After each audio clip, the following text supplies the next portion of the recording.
दोस्तों आज की वीडियो में हम आईसी के बारे में बता रहे हैं कि कैसे कंफर्म करें कि आईसी ख़राब है या ओके है। मीटर से तो आईसी आप चेक नहीं कर सकते हैं। बहुत तो व्यूअर्स पूछते रहते हैं, लेकिन मैं बताता हूं कि आईसी मीटर से नहीं चेक करते हैं। फिर वो सवाल करते हैं कि फिर कैसे आईसी चेक कर रहे हैं हम।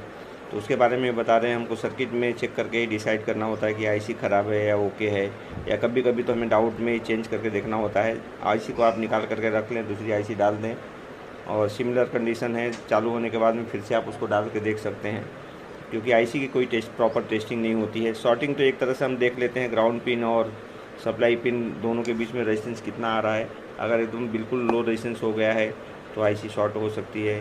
कंपेयर करके भी हम चेक कर सकते हैं। और लेकिन आईसी की कोई प्रॉपर मीटर से टेस्टिंग नहीं है दोस्तों इसमें 6 पिन आईसी है। आज सुबह मैंने मॉर्निंग में 8 पिन आईसी के बारे में वीडियो डाले हैं। ये 6 पिन की आईसी है। इसकी कंडीशंस कैसे चेक करेंगे? तो दोस्तों सबसे पहले देखिए, मैंने बताया था कि सप्लाई आनी ज़रूरी है आईसी पे। तो ये आईसी के 5 नंबर पिन पे सप्लाई आती है, इसको हमें चेक करना है।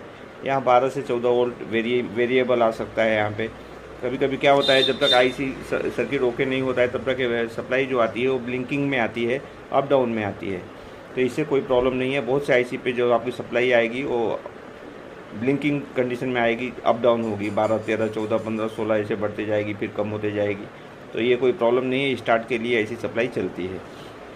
उसके बाद इसका जो 1 नंबर पिन होता है दोस्तों, देखिए इस तरफ का है, वो ग्राउंड है, वो ज़रूरी है। ग्राउंड नहीं मिल रहा है तो भी आपकी आईसी काम नहीं करेगी। तीसरा पॉइंट है इसका, देखिए बाइसिंग का दोस्तों। बाइसिंग के लिए 1004 का रेजिस्टेंस लगा हुआ है।